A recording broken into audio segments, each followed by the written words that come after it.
মুক্তিযুদ্ধের বিরুদ্ধে আর মুক্তিযোদ্ধার বিরুদ্ধে এত ক্ষোভ কেন? মুক্তিযোদ্ধাদের নাতিপুতিরাও পাবে না, তাহলে কি রাজাকারের নাতিপুতিরা পাবে? কোটা নিয়ে আদালত থেকে সিদ্ধান্ত আসতে হবে, সরকারের কিছুই করার নেই বললেন প্রধানমন্ত্রী। বিশৃঙ্খলা হলে ব্যবস্থা।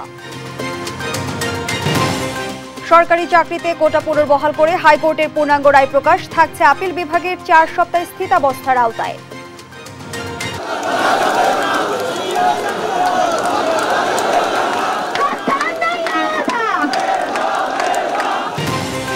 কোটা সংস্কারের দাবিতে রাষ্ট্রপতিকে শিক্ষার্থীদের স্মারকলিপি, অবিলম্বে সংসদ অধিবেশন ডেকে আইন পাশের অনুরোধ।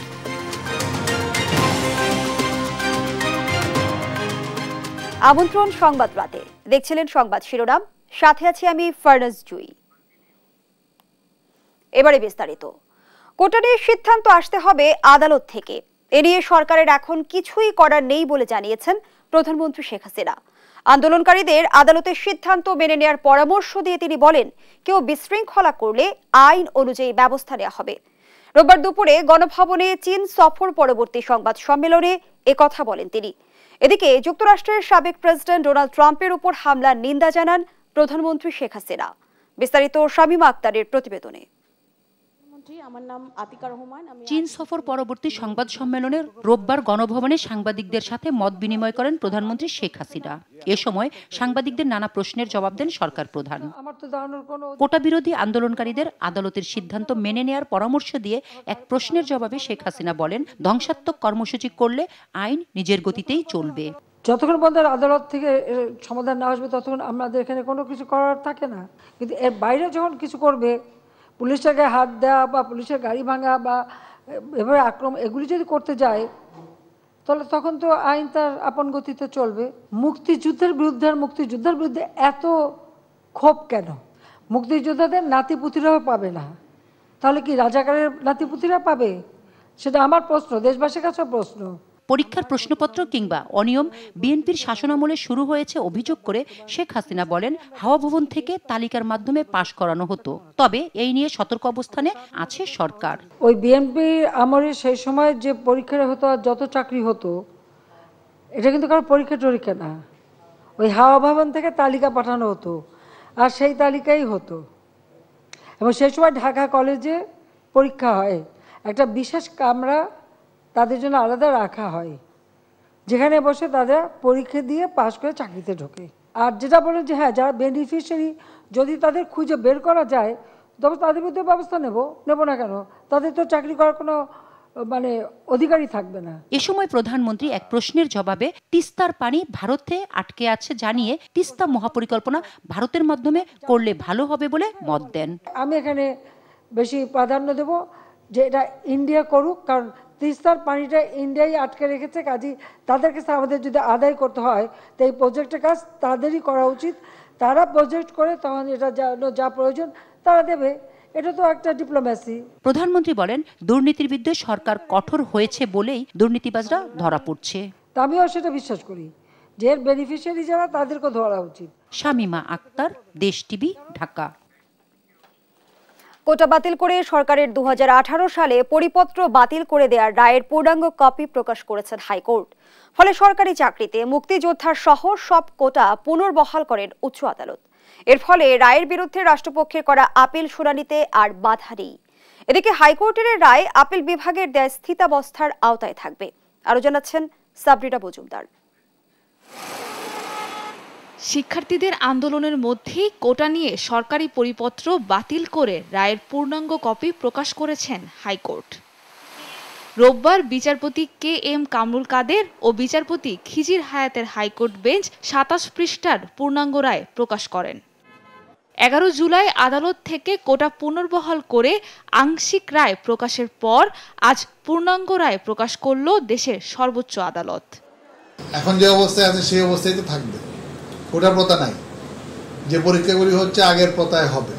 সুতরাং আমার মনে হয় না এখানে এত হাড়ি কিছু আছে। এখন স্টুডেন্ট যারা আন্দোলন করতেছে তাদেরকে কর্তৃপক্ষ সহ সবাই বারবার বলা হচ্ছে যে 7 আগস্ট পর্যন্ত অপেক্ষা করার জন্য। যেহেতু বিষয়টা আদালতে চ্যালেঞ্জ করা হয়েছে হাইকোর্ট ডিভিশনে, হাইকোর্ট ডিভিশন একটা রায় দিয়েছে, সব পক্ষেরই দায়িত্ব হচ্ছে এই রায়ের বিরুদ্ধে যেহেতু আপিল হয়েছে, আপিলের রায়টাকে দেখা এবং আপিলের রায়ের ভিত্তিতে সিদ্ধান্ত গ্রহণ করা। এর ফলে রায়ের বিরুদ্ধে রাষ্ট্রপক্ষের করা আপিল শুনানিতে আর বাধা নেই। রায়ে আদালত বলেন, মুক্তিযোদ্ধা কোটার বিষয়ে 2012 সালের হাইকোর্টের একটি রায় ও 2013 সালে লিভ টু আপিলের প্রেক্ষিতে আপিল বিভাগের একটি রায়ে সরকারি চাকরিতে মুক্তিযোদ্ধা কোটা বজায় রাখার কঠোর নির্দেশনা আছে এবং 30% কোটা পূরণ না হলে মেধা তালিকা অনুযায়ী নিয়োগ দেয়া হবে। তাই কোটা বাতিল করে 2018 সালে জারি করা প্রজ্ঞাপন অবৈধ এবং আদালত অবমাননার শামিল। মুক্তিযোদ্ধা কোটার পাশাপাশি আদালত জেলা, নারী, প্রতিবন্ধী ও ক্ষুদ্র নৃগোষ্ঠীর কোটা বজায় রাখার আদেশ দেন। তবে সরকার চাইলে কোটা পরিবর্তন ও পরিমার্জন করতে পারবে। হাইকোর্টের এ রায় আপিল বিভাগ থেকে দেয়া স্থিতাবস্থার আওতায় থাকবে। সাবিনা মজুমদার, দেশ টিভি, ঢাকা। দর্শক, এই ইস্যুতে দিনভর খোঁজ খবর নিয়েছেন সহকর্মী শামীমা আক্তার। স্টুডিওতে সরাসরি যুক্ত হচ্ছেন তিনি। শামীমা, স্বাগত জানাচ্ছি আপনাকে। আমরা জানতে চাই আপনার কাছে যে প্রধানমন্ত্রীর চীন সফর ঘিরে কিন্তু নানা আলোচনা চলছে, অনেকে অনেক ধরনের মন্তব্য করছে। বিষয়টি নিয়ে প্রধানমন্ত্রী সংবাদ সম্মেলনে কি বলেছেন? ধন্যবাদ আপনাকে। আপনি জানেন যে প্রধানমন্ত্রীর যে 8 থেকে 10 জুলাই চীন সফর ছিল, সেই সফর শেষে প্রধানমন্ত্রী আজ তার সরকারি বাসভবন গণভবনে একটি সংবাদ সম্মেলন করেছেন এবং প্রথাগতভাবে সাংবাদিকদের প্রশ্নের জবাব দেন। তিনি সাংবাদিকদের প্রথম প্রশ্নই ছিল যে আসলে চীন সফরে তিনি একটু সংক্ষিপ্ত করে চলে এসেছেন এবং চীন সফর থেকে কিছু পায়নি এমন একটি সমালোচনা রয়েছে। তখন প্রধানমন্ত্রী বলেছেন যে আমি 81 সালে যখন দেশে এসেছি তারপর থেকেই আমাকে নিয়ে নানা সমালোচনা, নানা গুঞ্জন, নানা ধরনের সমালোচনা হচ্ছে এবং সেটা আমি দেখছি। তবে চীন থেকে আমরা পাইনি এটি বলা যাবে না, কেননা চীন সফরে এবার বাংলাদেশের পক্ষে প্রায় 21টি সমঝোতা স্মারক সই হয়েছে এবং উনি জানিয়েছেন যে $2 বিলিয়ন মার্কিন ডলার, যেটি চীনা মুদ্রায় আসবে, তারা সহায়তা দেওয়ার কথা বলেছেন এবং এটা 4টি প্যাকেজে আসবে। তার মধ্যে একটি হচ্ছে যে যেটা হচ্ছে অনুদান দেবেন, অর্থাৎ যেই টাকাটা দিচ্ছেন সেই টাকাটার কোনো ফেরত হবে না। আর 3টি প্যাকেজ হচ্ছে যে বিনা সুদে ঋণ দিবেন যেন কোনো একটি স্থাপনা করার জন্য, আরও একটি হচ্ছে রেয়াইতি ঋণ দিবেন কিংবা বাণিজ্য কারণে যে ঋণ দেওয়া হবে।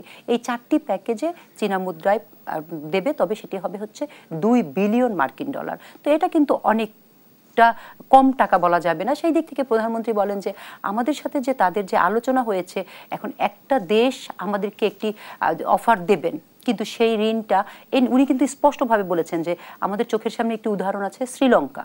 আমরা তো একটা ঋণ নিয়ে শ্রীলঙ্কা হয়ে যাব না, আমাদেরকে তারা একটা প্রস্তাব দেবেন, সেই প্রস্তাবটি যাচাই বাছাই করে বর্তমান প্রেক্ষাপটে বাংলাদেশের অর্থনৈতিক অবস্থার প্রেক্ষিতে এই ঋণটা আমরা কিভাবে নিয়ে কিভাবে শোধ দিব, সব জিনিস বিবেচনা করেই আমি চীন সফরের জিনিসগুলো ঠিক করেছি।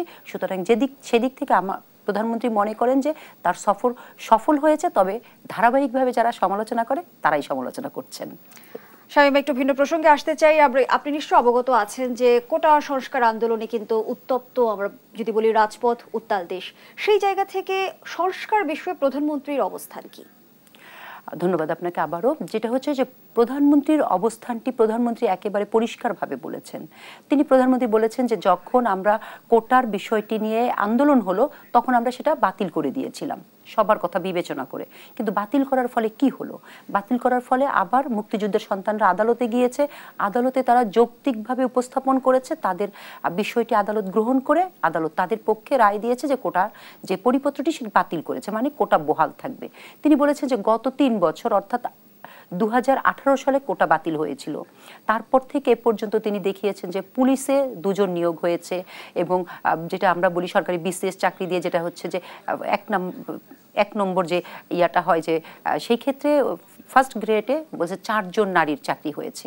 এছাড়া বলেছেন যে এমন 17টি জেলা আছে যারা পিছিয়ে পড়া, তাদের ওখানে কারোরই নিয়োগের কোনো পরীক্ষায় তারা উত্তীর্ণ হননি। তিনি বলেছেন যে কোটাটা আসলে করা হয় অনগ্রসর জাতি, নারীদের ক্ষমতায়ন, এসব বিষয়ে। সুতরাং এসব বিষয়ে যারা আন্দোলন করছেন তাদের এই আন্দোলনকে প্রধানমন্ত্রী এক কথায় আসলে বলেছেন যে তারা অযৌক্তিকভাবে আন্দোলন করছেন, কেননা আদালত থেকে একটি অর্ডার যেহেতু আসছে, তারা বলেছেন যে যারা আন্দোলন করছে ওরা হয়তো লেখাপড়া জানছে, ওরা বাচ্চা, কিন্তু ওরা আসলে সংবিধান এবং দেশ কিভাবে পরিচালনা হয় সেটি হয়তো ওরা জানে না। ওদের জানা বোঝা উচিত যে আদালতের আদেশের পর কেউই কখনোই তার বিপক্ষে অবস্থান নিতে পারে না। তারা যদি চায় তারা আদালতে যাক, তবে প্রধানমন্ত্রী এক পর্যায়ে প্রশ্নের জবাবেই তিনি বলেই ফেলেছেন যে আসলে মুক্তিযোদ্ধাদের প্রতি মানুষের কেন এত বিষোদ্গার থাকবে, কেননা মুক্তিযোদ্ধারা স্বাধীন বাংলাদেশের স্বপ্ন দেখার জন্য ফ্যামিলি পরিবারের সবাইকে ছেড়ে বৃষ্টিতে ভিজে রোদে পুড়ে তারা দেশ স্বাধীন করেছে, আর না হলে এই দেশের মানুষ পাকিস্তানিদের বুটের লাথি খেয়ে বাঁচতে হতো বলে মন্তব্য করে প্রধানমন্ত্রী বলেছেন যে কোটায় যদি চাকরি পায় মুক্তিযোদ্ধার সন্তান বা নাতিরা, তা না পারলে কি রাজাকারের নাতিরাই চাকরি পাওয়া উচিত ছিল? তারা তো সেই ৭১-এই হেরেছে মুক্তিযোদ্ধাদের হাতে। এগুলো কিন্তু প্রধানমন্ত্রী তার সংবাদ সম্মেলনে পরিষ্কারভাবেই বলেছেন। আমরা আজ দেখলাম যে হাইকোর্টের পূর্ণাঙ্গ রায় প্রকাশ পেল, এরপরে আন্দোলন কোন দিকে গড়াবে? না, আপনি যেটা বলেছেন যে হাইকোর্টে পূর্ণাঙ্গ রায় প্রকাশ পেয়েছে, আমরা যদি হাইকোর্ট তো আদালতের মতো করে চলবে। আমরা এতদিন জানতাম যে তারা একটি লিভ ফাইল করেছিলেন, যেটাকে বলা হচ্ছে হাইকোর্টের রায় স্টে করার জন্য একটি আবেদন করা হয়েছিল। এখন সেই দিন প্রধান বিচারপতি বলেছিলেন যে পূর্ণাঙ্গ রায় আসলে এখন যেটাকে বলা হয়েছে এখন তারা পূর্ণাঙ্গ আপিল করবেন। এই রায়ের জন্য উচ্চ আদালতে প্রতিকার পাওয়ার জন্য আপিলে সবাই যেতে পারে। এখন সেই আপিলের পরে দেখা যাবে যে আসলে আপিলে কোন কথাটি যুক্তিটা মিলে যায়, সেটিকে আন্দোলনের মুখে দেশের পরিস্থিতি বা দেশের অনেক মানুষের চাহিদা অনুযায়ী কি রায় প্রধান বিচারপতি কি কনসিডার করবেন কিনা, নাকি প্রধান বিচারপতির কাছে মনে হবে যে হাইকোর্ট যে রায়টি দিয়েছে সেই রায়টি সঠিক, সেটা আসলে আদালতের বিষয়। তবে আন্দোলনের বিষয়ে যেটি হচ্ছে যে একদম যৌক্তিকভাবে হচ্ছে আন্দোলন। এখন আদালতও যেটা বলেছে অবস্থান আছে, আদালতও বলছে যে যারা আন্দোলনকারী তারা আদালতে এসে আইনজীবী নিয়োগ করে তারা তাদের বক্তব্য দেখ, এবং প্রধানমন্ত্রীও বলে দিয়েছে যে আদালতের বিষয়টি আদালতেই মীমাংসা হতে হবে। সেই দিক থেকে আসলে আন্দোলনের যৌক্তিকতা এখন আর তেমন থাকার কথা না। জি, ধন্যবাদ জানাচ্ছি সহকর্মী শামীমা আক্তার। দর্শক, স্টুডিওতে আলোচনায় ছিলেন সহকর্মী শামীমা আক্তার।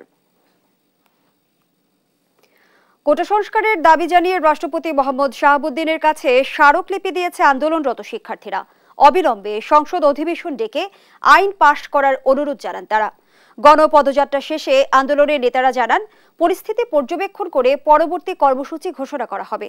সহকর্মী মাজারুল ইসলাম ও হাসান মাহমুদকে সঙ্গে নিয়ে জান্নাতুল মোহনার প্রতিবেদন।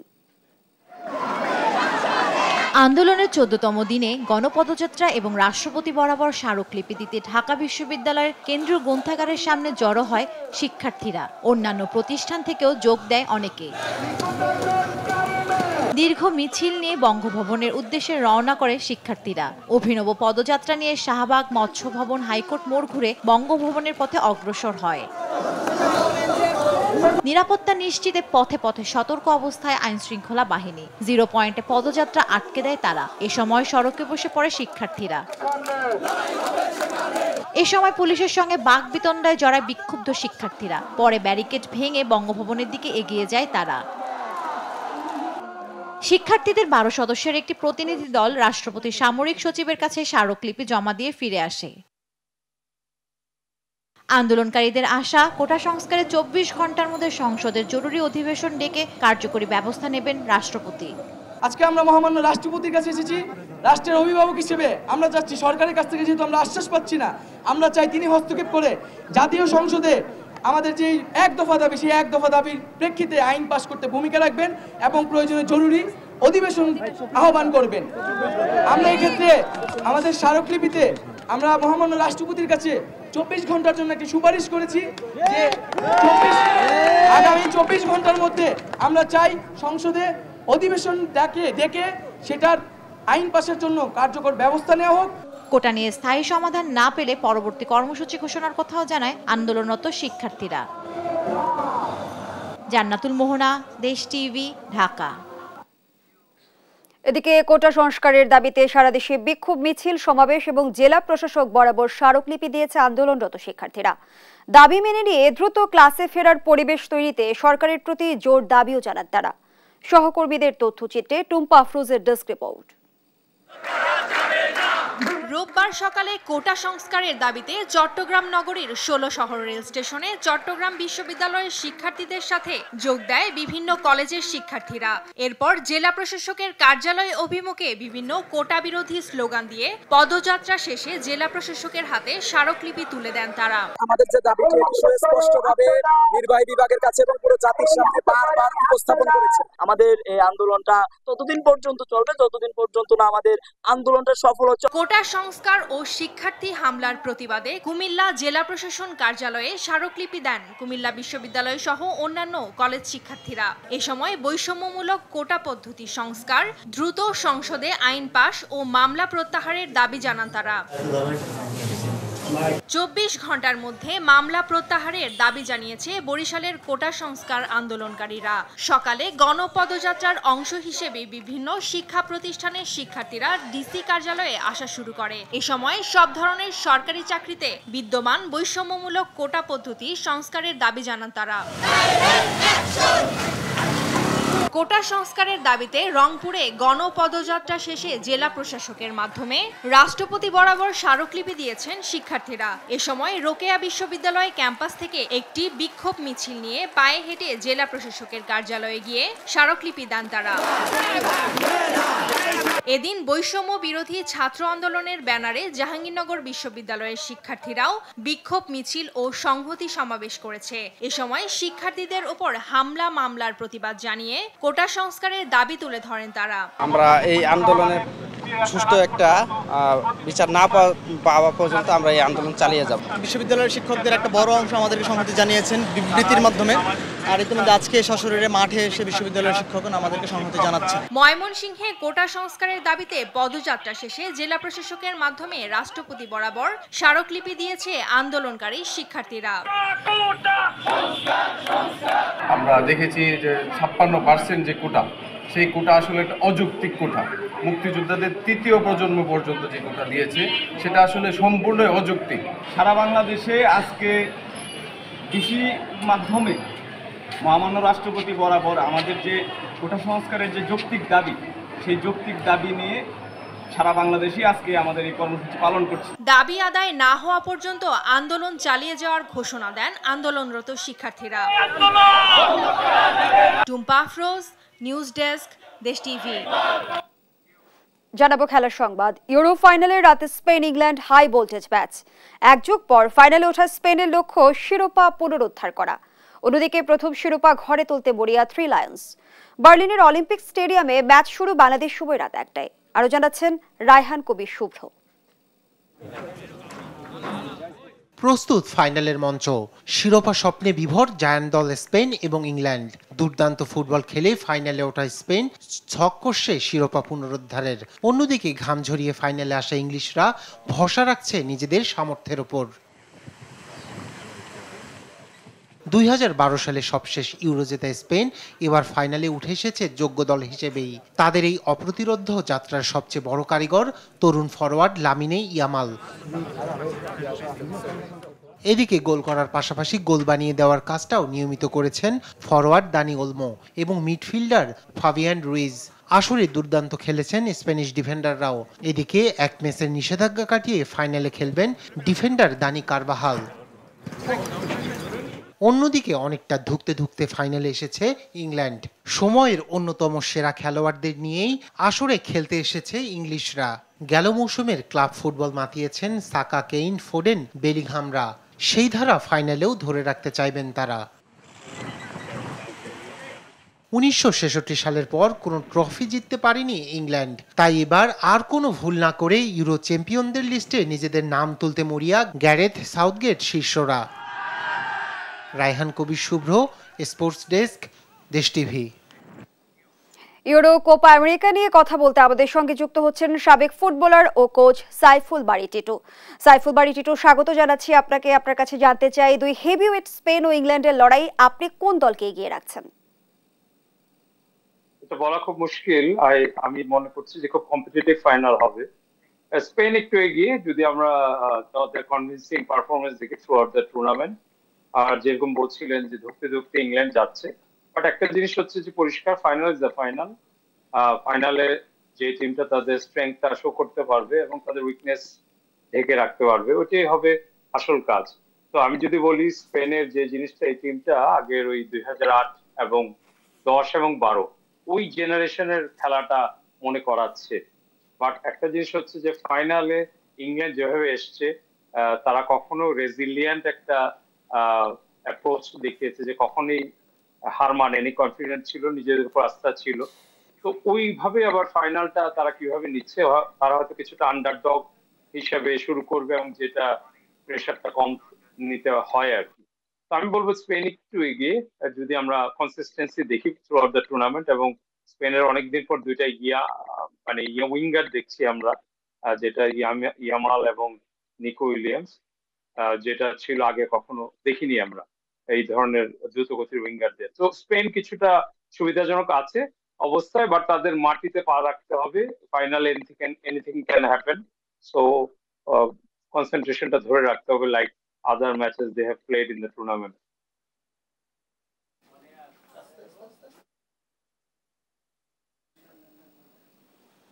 আমরা যেমনটি দেখছি যে অভিজ্ঞতা এগিয়ে ইংল্যান্ড, ওদের ফরওয়ার্ড লাইন খুব শক্তিশালী, সে তুলনায় স্পেনের ফ্রন্ট লাইন তরুণ। এই বিষয়টি কিভাবে দেখছেন? অ্যাকচুয়ালি হচ্ছে যে অভিজ্ঞতা থাকলেও কিছুটা slow England defender, specially in the stopper John Stones, Walker. তো অভিজ্ঞতা কিভাবে ট্যাকেল করবে, বিশেষ করে দুই উইঙ্গার নিকো উইলিয়ামস এবং লামিন ইয়ামালকে, ওইটা দেখার ব্যাপার হবে। আবার আরেকটা জিনিস হচ্ছে যে ইংল্যান্ডের ফ্রন্ট লাইনও বেশ ভালো। ফোডেন হচ্ছে ইংল্যান্ডের প্রিমিয়ার লিগের সেরা খেলোয়াড়, বেলিংহাম স্প্যানিশ লিগের সেরা খেলোয়াড়। তো ওই লড়াইটা আমি বলবো যে মেইনলি মিডফিল্ডের লড়াই এবং উইঙ্গের লড়াই দুইটাই হবে। তো সেই হিসেবে ইংল্যান্ড বলবো স্পেনের থ্রি মিডফিল্ডার তারা বেশি এগিয়ে, ফ্যাবিয়ান রুইজ, রড্রি এবং বিশেষ করে ড্যানি ওলমো, তারা they can score goals outside the box, inside the box. So ওই জিনিসটা দেখার ব্যাপার হবে যে ইংল্যান্ড হাউ দে ম্যানেজ বা or handle this young sensation attackers. Saiful Bari Titu, আপনি নিশ্চয় অবগত আছেন, ভোরে আরো একটি ম্যাচ রয়েছে কোপা আমেরিকায়, লড়বে আর্জেন্টিনা ও কলম্বিয়া। এখানে কোন দল ফেভারিট? অবভিয়াসলি বাংলাদেশে তো চাই আমরা আর্জেন্টিনা ফেভারিট, বাট বলবো যে কলম্বিয়া এই পর্যায়ে এসছে খুব ভালো খেলে, গত 28টা ম্যাচ তারা অপরাজিত আছে লরেন্জোর অধীনে। তো অ্যাকচুয়ালি ফাইনাল ম্যাচটা এত ইজি হবে না যতটা সবাই ভাবছে। নাম দেখে আর্জেন্টিনা কলম্বিয়াকে সহজেই হারাবে। It will be a tough test for Messi and his team. তো আমি মনে করি যে মিডফিল্ডে আর্জেন্টিনা বেশ শক্তিশালী এবং অ্যাটাকিং থার্ডে বল রিগেইনিং আর্জেন্টিনার বেশি। আবার কলম্বিয়ার কিন্তু এরিয়াল ডুয়েল তাদের ইয়েটা এগিয়ে। তো সব মিলে আমি বলবো যে একটা ফাইনাল হবে হয়তো খুব কম্পিটিটিভ, এবং যে জিনিসটা আমার পছন্দ না কোপাতে যে কোন এক্সট্রা টাইম নেই, ড্র থাকলে সরাসরি টাই ব্রেকার, যেটা আবার খুব নার্ভের খেলা। তো আমি আসলে আশা করব যে ভালো টিমটাই ভালো খেলে চ্যাম্পিয়ন হোক, এবং মেসি হলে তো কথাই নেই, ডি মারিয়ার শেষ ম্যাচ, সব দিক দিয়ে তাদের জন্য ভালো হবে।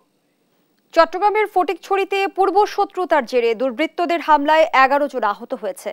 ভুক্তভোগী মমতাজ বেগমের পরিবার জানায়, গত শনিবার মধ্যরাতে স্থানীয় ইলিয়াস কাঞ্চন, শহীদুল্লাহ হামিম, নজরুল ইসলাম সহ 9 থেকে 10 জনের একটি গ্রুপ রামদা, চাইনিজ কুড়াল, লোহার রডের মতো ধারালো ও দেশীয় অস্ত্র নিয়ে তাদের উপর 30 মিনিট ধরে হামলা চালায়। এ সময় দুর্বৃত্তরা ভবনের সিসি ক্যামেরা ভাঙচুর করে উভয় ভবনের দ্বিতীয় তলার দরজা ভেঙে ঘরে প্রবেশ করে। খবর পেয়ে পুলিশ এলে পালিয়ে যায় তারা। এ ঘটনায় 9 জনের নাম উল্লেখ করে এবং আরো 20 থেকে 25 জনকে অজ্ঞাতনামা আসামি করে মামলা করে ভুক্তভোগী পরিবার। যে সময়ে বিশ্ব কার্বন নিঃসরণ কমিয়ে অক্সিজেনের মাত্রা বাড়াতে সোচ্চার, সে সময় দেশে চলছে গাছ কাটার মহোৎসব। গেল বছর সারা দেশে কাটা হয়েছে প্রায় 11.5 লাখ গাছ। রিভার্স অ্যান্ড ডেল্টা রিসার্চ সেন্টারের গবেষণায় এমন তথ্য উঠে এসেছে। প্রতিবেদনে বলা হয়েছে, বন বিভাগ থেকেও বেশি গাছ কেটেছে স্থানীয় সরকার মন্ত্রণালয়। বিশেষজ্ঞরা বলছেন, উন্নয়ন প্রকল্পের দোহাই দিয়ে নির্বিচারে গাছ কাটা দেশের জন্য হুমকি। বিস্তারিত নিয়াজ মোর্শেদের প্রতিবেদনে। জলবায়ু পরিবর্তনের কারণে শুধু উপকূল নয়, শহরাঞ্চলের মানুষও মোকাবিলা করে আসছে নানা ধরনের প্রাকৃতিক দুর্যোগ। আর জলবায়ু পরিবর্তনের নেতিবাচক প্রভাব থেকে রক্ষায় বিশ্ব যখন কার্বন নিঃসরণ কমাতে ব্যস্ত, তখন বাংলাদেশ হাঁটছে উল্টো পথে। উন্নয়ন প্রকল্পের নামে চলছে বৃক্ষনিধন। বাংলাদেশের রিভার্স অ্যান্ড ডেল্টা রিসার্চের তথ্য মতে গেল 1 বছরে সারা দেশে প্রায় 11.5 লাখ গাছ কাটা হয়েছে। প্রতিবেদনে বলা হয়েছে, বন বিভাগ থেকে বেশি গাছ কেটেছে স্থানীয় সরকার মন্ত্রণালয়। সবচেয়ে বেশি গাছ কাটা পড়েছে চট্টগ্রামে। কাটা হয়েছে প্রায় 5,06,222টি গাছ। দ্বিতীয় নীলফামারীতে কাটা পড়েছে প্রায় 4,152টি। শুধু তিস্তা সেচ প্রকল্পের জন্যই কাটা হয় প্রায় 4 লাখ গাছ, আর সবচেয়ে কম কাটা হয়েছে রংপুর জেলায়। ঢাকায় গাছ কাটা হয়েছে প্রায় 1081টি, গড় হিসেবে প্রতিদিন কাটা হয়েছে 3টি। রিভার্স অ্যান্ড ডেল্টা রিসার্চের চেয়ারম্যান বলেন, সরকারি হিসেবে এই তথ্য উঠে এসেছে, তবে বেসরকারি হিসেবে এর 3 গুণ গাছ কাটার দাবি করা হয়েছে। তথ্যতে এসছে 11,40,000-এর মতো গাছ কাটা হয়েছে, কিন্তু বাস্তবে কাটা হয়েছে তার 3 গুণ। এই গাছগুলো হচ্ছে যেগুলো সমিলে বিক্রি করা যাবে সেই সাইজের গাছ। পরিবেশ বিশেষজ্ঞ অধ্যাপক ডক্টর কামরুজ্জামান মজুমদার বলেন, গাছ কমে যাওয়ার কারণে প্রাকৃতিক দুর্যোগ বাড়ছে, নেমে যাচ্ছে পানির স্তরও। এখন এই গাছ কমে যাওয়ার ফলে যে দুর্যোগগুলো হচ্ছে সেগুলোর অন্যতম হলো তাপমাত্রা অনেক বৃদ্ধি পেয়েছে। হিট ওয়েভে এখন আমাদের নাভিশ্বাস উঠছে, আমাদের গ্রাউন্ড ওয়াটার অনেক নিচে নেমে গেছে, কারণ গাছ গ্রাউন্ড ওয়াটারটাকে অ্যাবজর্ব করে রাখতো, ধরে রাখতো। আর পরিবেশ আন্দোলনের নেতাদের অভিযোগ, উন্নয়ন প্রকল্পের জন্যই গাছ কাটা এখন রেওয়াজ হয়ে দাঁড়িয়েছে। আপনি সিঙ্গাপুরে দেখবেন আইল্যান্ড তারা রিডিজাইনিং করেছে, কিন্তু তাদের পুরান গাছগুলিকে রেখেই তারা করেছে। আমাদের দেশের একটা মনস্তাত্ত্বিক মনোজগতের সমস্যা। মনে হয় যেন কোথাও যদি একটা উন্নয়ন প্রকল্প করতে হয় তাহলে ওইখানকার বৃক্ষরাজি সব কেটে ফেলতে হবে। পরিবেশ রক্ষায় গাছ কাটার প্রবণতা থেকে সরে আসার আহ্বান জানান তারা। নিয়াজ মোরশেদ, দেশ টিভি, ঢাকা। এবার দেশ বিনোদনের খবর।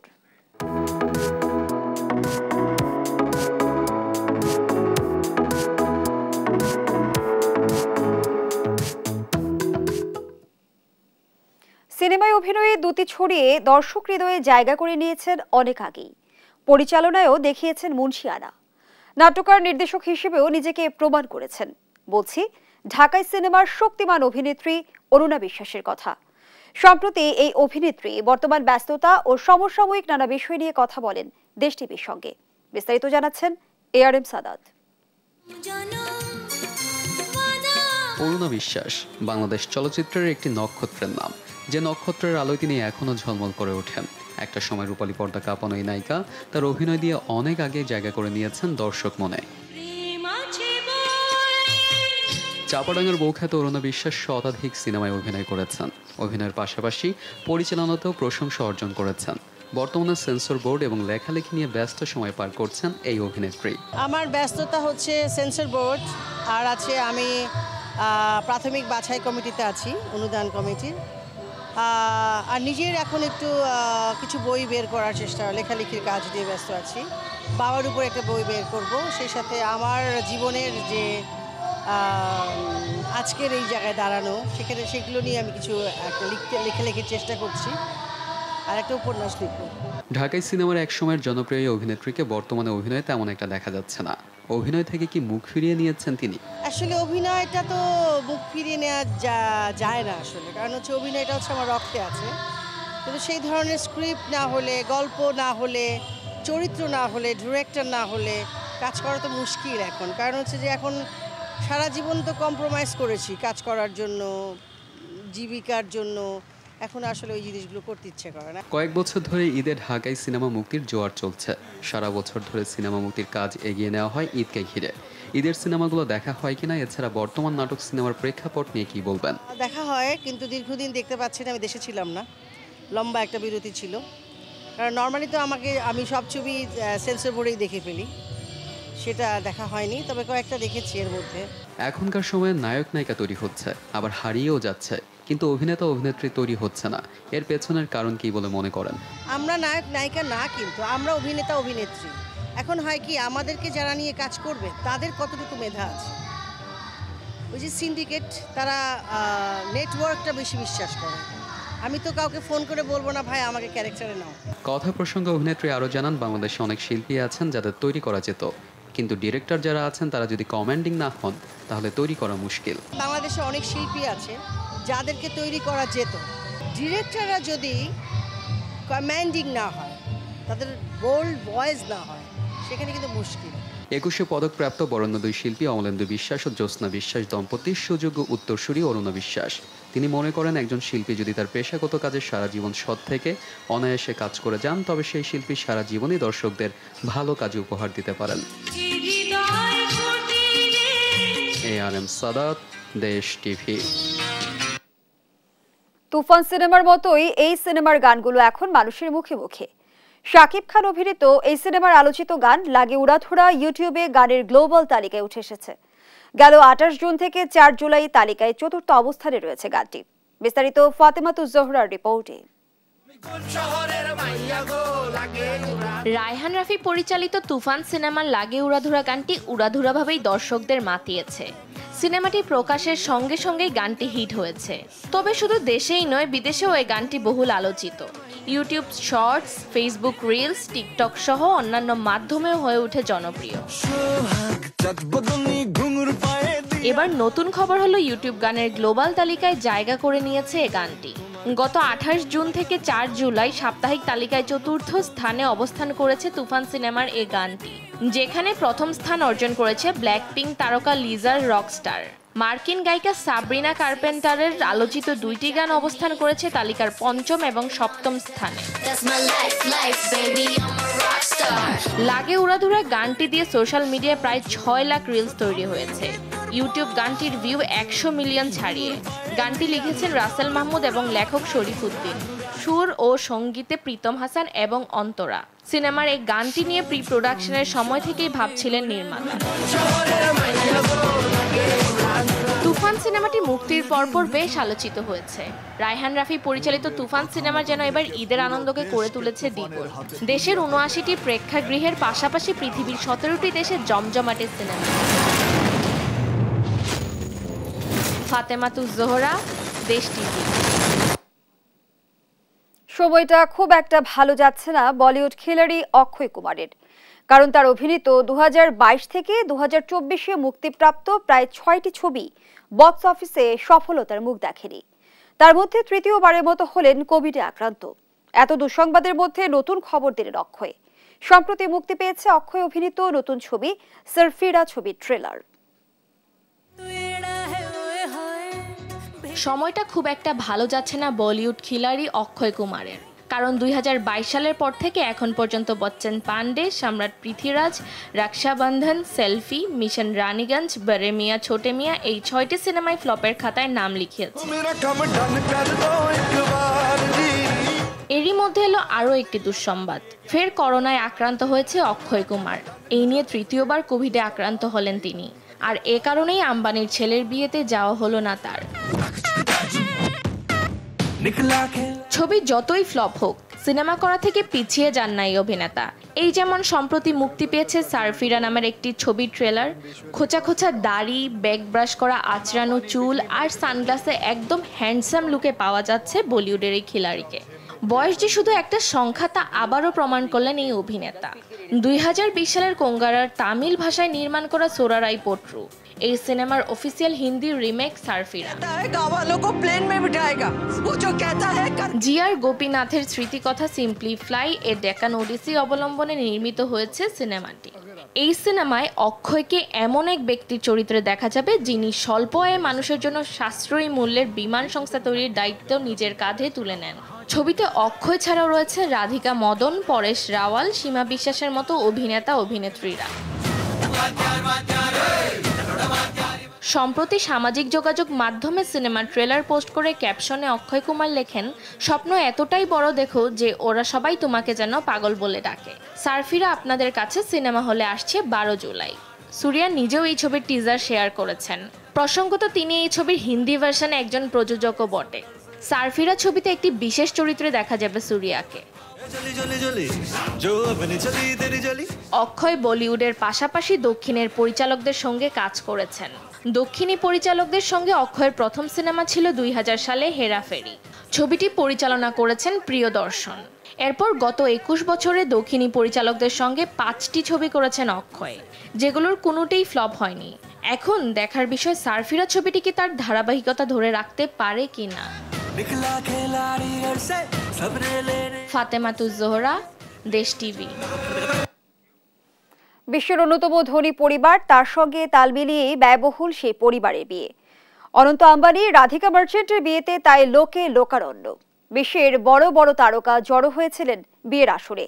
লোক বেশি মানেই হুল্লোড় বেশি, আর হুল্লোড় বেশি মানেই কেলেঙ্কারি।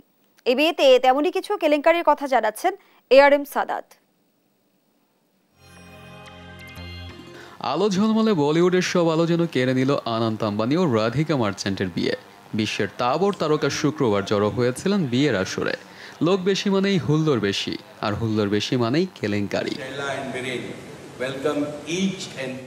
এই যেমন কেউ শ্বশুর বাড়ির সঙ্গে আড়ি করে আলাদা এলেন, তো কেউ নায়িকার বিচ্ছেদ ব্যথা ভোলাতে তার সঙ্গেই কাটিয়ে দিলেন সারাটা সময়।